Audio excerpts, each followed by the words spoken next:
Can you all hear me? Perfect, awesome. So thank you for deciding to listen to me in the first place. I am Garima. Just in case you can't see my face far from there, I decided to put my face yet again on a slide because that's what usually people do when they speak at conference, that they put their photo as well, so I did that. I have been an engineering leader at many companies now, and I have led a few teams. I have mentored, coached a lot of direct reports of mine, those who are not direct reports as well, around how to become a manager. And there are some, common things that I think that everybody, all of them had to do to become a manager. So I decided to, get those things and speak about that at this conference, which is one of my favorite conferences. I have spoken a lot at previous DevOps days. I'm really excited that we are getting it going again. Other than that, in my free time, I can't remember when I had the free time because I have a 4-month-old baby. So nowadays in my free time, I'm counting the poopy diapers and sleep and not being able to sleep as well. So thanks to my loving and caring husband who is taking care of the baby most of the time during the day, I have time to prepare for this talk and peacefully present it in front of you. Now that I have narcissistically showed off the best creation of my life, let's move on to the reason why you decided to listen to me in the first place. Okay, first thing first. First thing that you need to know is you need to decide why you want to be a manager. There are some good reasons to become a manager, and there are some not so good reasons, bad reasons, really bad reasons to become a manager. And let me just touch upon those first, right? So a really, really good reason to become a manager is you love your team. You love the team members. You really like working with them. You feel very passionate about your product, the things that you're doing, and as a team, you believe that there is more that you can drive. That's a perfect, amazing reason to become a manager. You love your team. Another good reason to become a manager is you love your work. Like, you love your work, you want more responsibilities, great. I'm really happy with that. And then there are some, very not so good reasons to become a manager. And the first one that I hear a lot is power. I want more power. Power to make decisions, power to change the world, etc. That's not a great reason. And I'll tell you why. Because being a manager means putting your team first. And yeah, sounds very philosophical, yes. But it is actually, you might have very strong opinions. You might have so many thoughts of revamping your team and making it from here to there and amazing. But being a manager is to give stage to your team members and give more power to your team members. So if you think that you want the power, it's actually almost counterintuitive because you want your team to have that power. So if you want more power, maybe think about other lines. And I personally don't get the idea of having power, but sure. The next reason is that feeling of being special, In the room, you walk in and everybody's looking at you for more opinions and everything. Again, a wrong reason to become a manager. Why? Because we succeed as a group. We never succeed as an individual. So if you want that special feeling, maybe being a manager is definitely not the best place for you. And last reason, I hear this a lot, is money. You want to earn more. That's why you want to become a manager. This is the most wrong reason to become a manager because there are better ways of earning more money. We all know it. There are if you become a manager, you're going to impact the lives of your team members. And if your only intention is to earn more money for yourself, are you going to do justice to their career?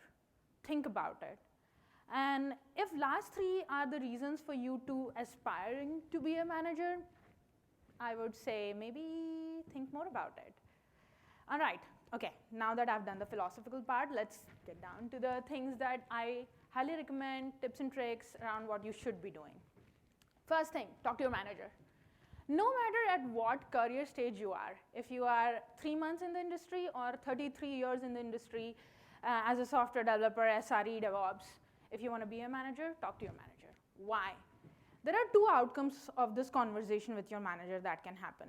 One is your manager getting really excited about it because now they have someone whom they can delegate the tasks, the managerial tasks that they are kind of very used to doing and they would really need some help with. They should do this regardless of you expressing being a manager, but why not?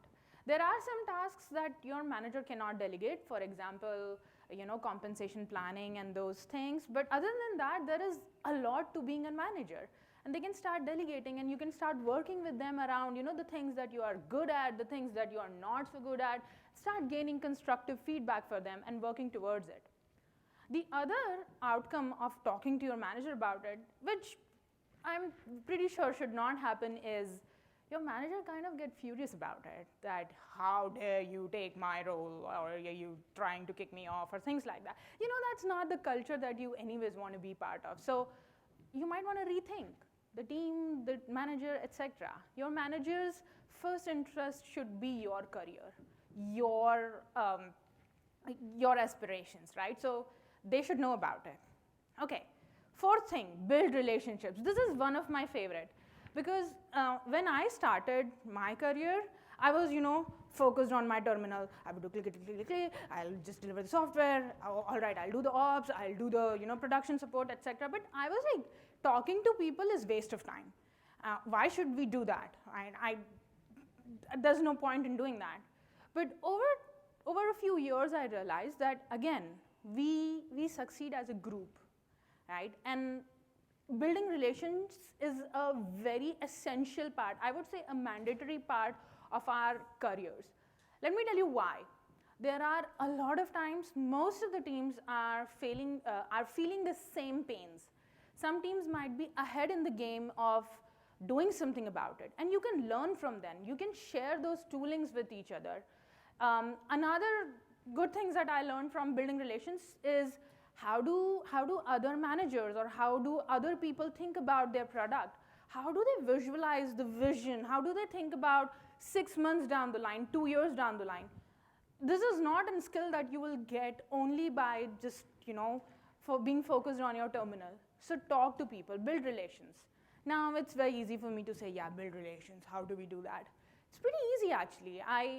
Next time you see someone speak at all hands, just maybe send them a message saying, hey, I really liked what you spoke about, or I disagree what you spoke about, and let's talk about it. Or another thing that I do a lot in person is that I don't ever put headphones in my ear and go to the common areas in my office, and I start conversation with people that, hey, I've seen you somewhere, I've never chatted with you. What's your name? Which team are you part of? And last thing on building relations is that you want to know more than how someone's cat is doing or how someone's baby is doing. You want to talk more about their product, their toolings, the things that they are trying to innovate on. We can learn so much from each other. And again, it's a great skill. I would highly, highly recommend it, regardless of you trying to be a manager or not. Just building relations is a very important skill. Invest in that. Okay, being a coach and a mentor. This is a very convoluted topic. Not a lot of people understand the difference between coaching and mentoring. And they directly associate these two words with a manager. These three are three independent things. So let's get that cleared out first. A coach is a person who helps you navigate your own path. A mentor is the one who might have gone through that issue or that process or the problem in past and can guide you that this is how I did it, I would recommend you doing it. It sounds similar? Actually, there's a difference. When you mentor someone, you are telling them exactly what to do. But when you're coaching someone, you are helping them come up with their own ideas of how to do things. It is very important because people love their own idea. And if you coach them to get to their own problem solving, their own solution, they would be in love with that idea and you might not need to push them for the solution. So in general, coaching should be like 90% of time or mentoring should be around 10% of time. Manager, especially new manager and aspiring managers do exactly opposite. When they try to coach and mentor people on the team, they would be like, this is what you should be doing, this is what you should be doing. No, that's wrong, this is exactly how you do it. That's wrong. You want to help people build their own thought process. Now, how is that related to being an aspiring manager? You can coach and mentor people regardless of that manager title. Next time your team member is facing some issue, and you can just start a conversation around what's the issue, why is that build failing? If we had a magic wand, how would we have solved it? How would we have fixed this issue? Let them go through the process of solving the problem for themselves. It's beneficial for you because you don't need to follow up. People usually love their idea, as I said. So these three things are different. Focus on being a coach to people. Okay, feedback. This one is very tricky. Not a lot of people love it. They think that feedback is a thing for managers. It's not. It's for everyone.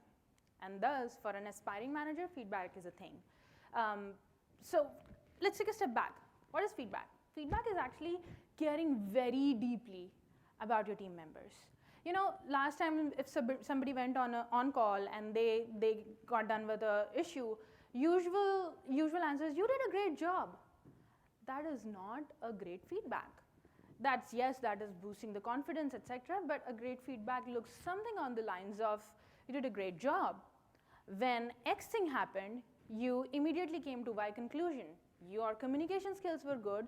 You were aware whom to go and talk to, or whom to ping, or whom to send that pager to, right? Those are some really good feedback. But that's still on the lines of good feedback. You need to become really good at caring deeply enough to provide that constructive feedback. And this is regardless of the years of experience of your peers. Usual pattern that I see is that people have constructive feedback for maybe their peers or someone who has less experience than you, but not for people who are like super experienced, because they are like maybe God and they won't do anything wrong. That's not true. Everybody can get better, right? So care deeply about people no matter what their experience is or what they bring to the table. And provide them that constructive feedback that, hey, next time maybe when you're communicating this, maybe pair with someone who has less experience and can learn from you. Things like that. Just feedback is just caring deeply. But then, like, being not a manager, oh, something happened. Well, we are on the same slide, which is feedback. But being not a manager, how do you give feedback? It's really good because you can give feedback and the person cannot have grudges with you, and you can just do a retrospective on the feedback that you gave. Worst case, the person will go and tell their manager that, hey, this person told me something like this, and you learn from those mistakes. It's okay. Like, you were caring for the person in the first place, so nothing wrong. Start getting into the habit of giving feedback, caring deeply. All right, next one. This is important. A lot of people forget that being manager is not just people management. It's more to it. It's like ownership, being dependable. If you own a product or a slice of the product, when that slice is named in a room, if you are there, we have this trust that if you are in the room, you would know in and out about the product. You would know what are the decisions that we are going to make, how are they going to impact this product. And you have that visualization of like 6 months down the line, 2 years down the line, this is how it's going to look like. If you can do that for a slice of the product, I'm pretty sure before you even get to the bigger product, you would be given a manager's responsibilities anyways. So it's all about ownership. It's all about, again, caring deeply about your product as well. So these are some things that I wanted you to do, but then there are certain things that you should not necessarily do, which is my last 3 tips, I promise. Okay, this I hear a lot, that a lot of aspiring managers want some junior people or interns on the team to showcase that they can do managerial stuff. It's a good thing. Don't get me wrong. If you have those, that's great. But your career trajectory should not depend on when your manager decides to hire a less experienced person or an intern on the team. What if they don't? Like, are you going to wait for it for 2 years, 5 years, 6 years? I hope that doesn't get that long, but you get the point, right? As I talked before, you can always coach and mentor people regardless, right? And then have that conversation with your manager that, hey, this person I'm coaching, this person I'm mentoring, this is how the things are going. And your manager will get a confidence in you that, yes, you are capable of managing the team, managing people. So you don't need to necessarily wait for this. Another common myth about being a manager is being busy. Can you handle being busy? You know, it's actually wrong. Like, let me talk about it. I have so many thoughts about this whole topic itself, which is people think that being a manager is all about being busy. But think of it. Being a manager is about bringing that thought leadership around, again, what the product is going to look like 6 months, 2 years down the line, 5 years down the line. That requires some quiet time. That requires slowing down on all the fires that we have, and then taking a step back, trying to understand. These things require your brain to be free. If you're always busy, if you have overwhelmed yourself with all the tasks in the world, how would you do that? And if you're aspiring to be a manager, and if you're already busy, just to showcase that you can handle being busy and you can do all these things, you're not doing yourself a justice. You are not giving yourself enough time to think, again, deeply about the product and people. So rather than associating being busy with manager, how about associate delegation with it? And delegation in itself is a really brilliant practice. There are some really good talks out there around how to effectively delegate instead of just saying this is what you need to do and this is exactly how you need to do versus this is what the outcome is and this is how you should do it. So think about delegation even if you are aspiring to be a manager, because that skill would be required when you become a manager, because immediately the day you become a manager, you will be pulled into the meetings which you have no clue about and you will not have time to think about things. All right, as I said, 10 things, this is the last one, as I promised. Okay, now, one of the side effects of becoming a manager is that people start having a lot of strong opinions. They would have strong opinions about everything, including how the product is doing, how did we go on call, how did we do that production support last week, how was the coffee in the office, how's the coffee at home. Everything gets very strongly opinionated. No. You don't need to have strong opinions. Yes, if you have context, that's great to have strong opinions. It's actually opposite of it. Find the people on your team who should have strong opinion about that topic and giving them the stage to express their opinion, giving them the confidence that, hey, yeah, the thing that you express is really valuable and this is how I was thinking. But you know, one practice that I made sure that all the aspiring managers did was not to speak first. Like in a meeting, when there is a conversation going, don't speak first. Even if you have that urge to just speak up about that topic, no. No. Strong opinion, yes. What turned out is that a lot of other people in the team also had similar idea, and all you needed to do was to just say a +1 to it. So these are some things that I expect the aspiring managers to do in my team. That's mostly what I had. As I said, 10 things. I finished at 10 things. I would have more, but for now, this is all. Thank you.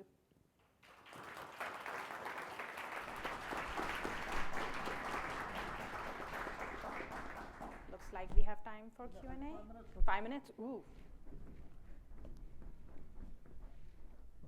Raise your hand. I haven't gotten to throw this at anybody yet. So.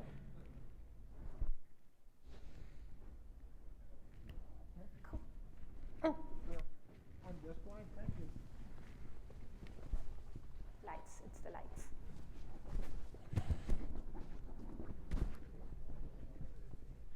I am scared. Yep. This thing is really cool, by the way. So you were talking about building relationships throughout the office, kind of walking around. With so many companies going, mostly remote, how would you give advice to people that are trying to make those same connections, but via Zoom or Slack? Yes, absolutely. One thing that I do, so many tips and tricks. Okay, one thing that I do every week is I just Slack around in channels for people who might have some topics, and just like for 5 minutes, and I would look at the name and I was like, oh, that name doesn't sound familiar, and I would just message them like, hey, I'm new here, or maybe you're new here, how are you? That's one of the ways. Another thing, as you mentioned, calls on the online meetings. If I see people, sorry about that. If I see people and again, they are talking about something, I would do that. Actually, another thing that I do is when I talk to a new person, I ask them, who are your team members, or are there people whom you know of? And then that becomes a fan kind of a thing, that they give me 3 names somehow, and then the 3 names give me 3 names, 9 multiplied, and things like that. It's, for building relations, it's not the blocker that you don't have people. The blocker is in our mind that how can I reach out to someone without a reason? And that blocker you need to get over with. Then you will start reaching out and you will start initiating conversations about, this is the fancy stuff that we are doing at my team, and these are the problems that we are feeling at my team. What about you? Are there common things that we can think about? Can we use your product if that's a thing? It's just first Slack message. So one thing again that I get people to do is send that unnecessary hello to someone, and let's see what's the response. If you don't get a response, that's okay. Let's try it with another person. Can you do it again? And once you start getting into the habit of it, that blocker is kind of gone. Yeah. Does the audience have any tips? Yeah.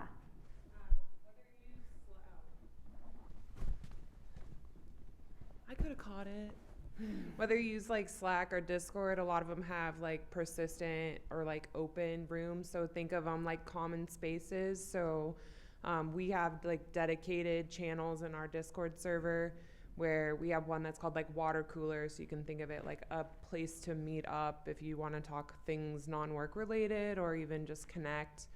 But it's also a way with the other channels to see when people are working together, or maybe they're by themselves, they're just waiting for someone to stop by and see what they're working on. Yeah, good tip. Thank you.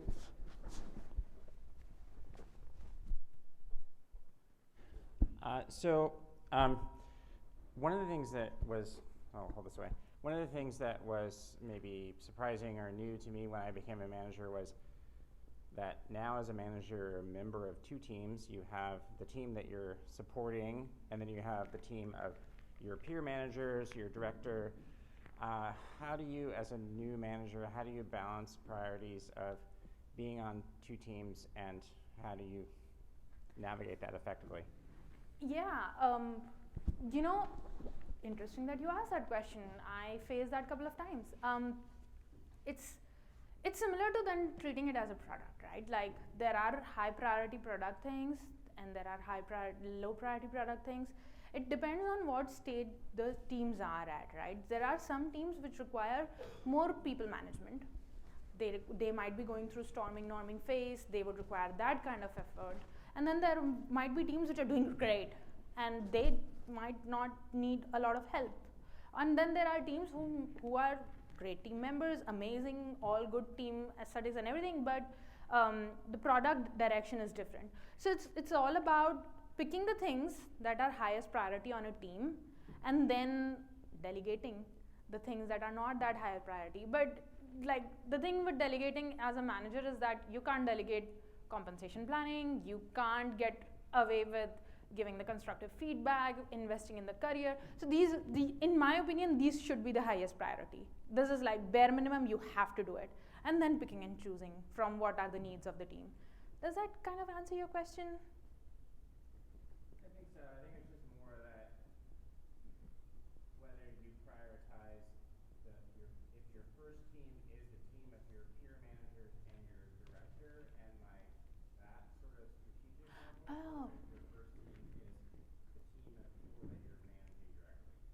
My first team would always be the people whom I'm managing. Like I would not compromise anything on that end. And then yes, having a really good relations with your manager about, yeah, this is what I'm prioritizing. If there's something wrong, let me know and we'll iterate over it. We have one more question. One more. Can you shout, or do you need the speaker? I can throw this.